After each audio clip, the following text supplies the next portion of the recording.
I'm always tickled when this happens right here because you know your traps are working good when your 280s and 330s are catching rats and mink. I got me a rat there. Of course, it's hard on the rat, but you know your traps are working good when that happens. So I'm gonna call that a good deal.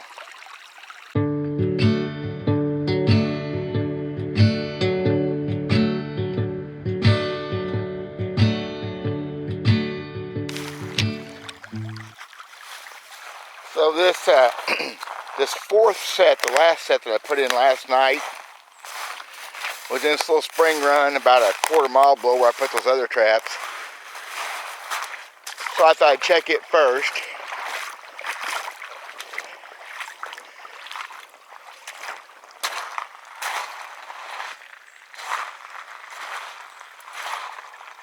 And it's fired and laid over, which happens. Stuff washes down through here, so not a huge deal. I just got to reset it. So these other three sets, again, part of the deal. Nothing in two of them, and that one's got a big wad of grass in it, fired it. Just part of it.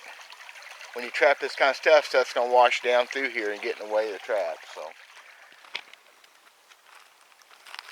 So I'm back in this creek in this area that I set up over a week ago. I guess this be the last night was the 7th or 8th night I've had traps out here.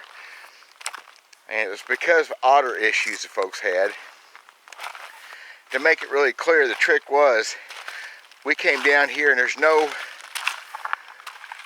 fresh otter sign.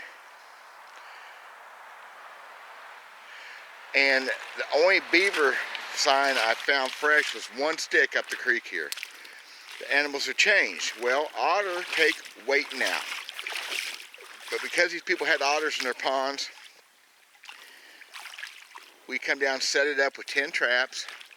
Caught a muskrat the first night. I ran it the next couple nights, and since then, so the last 4 nights or so, the landowners have ran these traps by permission of the Missouri Conservation Department. That way I haven't had to drive the 40-mile round trip or so. It just makes sense.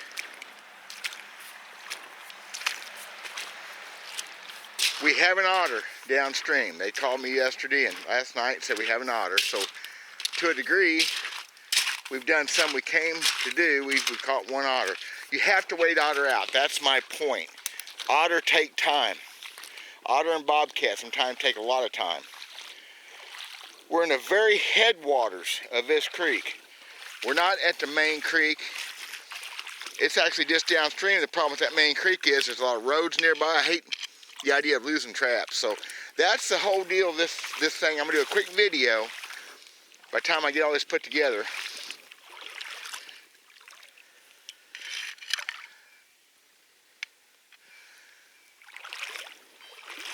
You have to be prepared to wait otter out. That's just the way it is.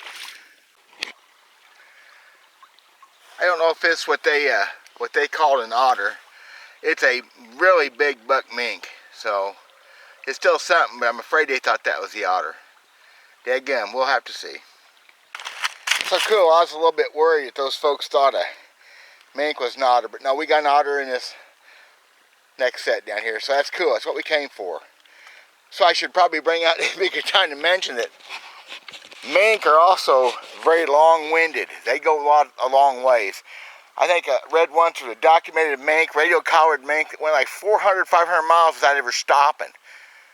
Never stopped, just kept going until they ran a radio telemetry on it. So anyway, there's an otter in this one. We'll get it out and get it reset. Sure couldn't ask for much more of a perfect catch than that. I mean, just right on the neck. How's that for quick and humane? So that last set is a nothing, which is fine with me.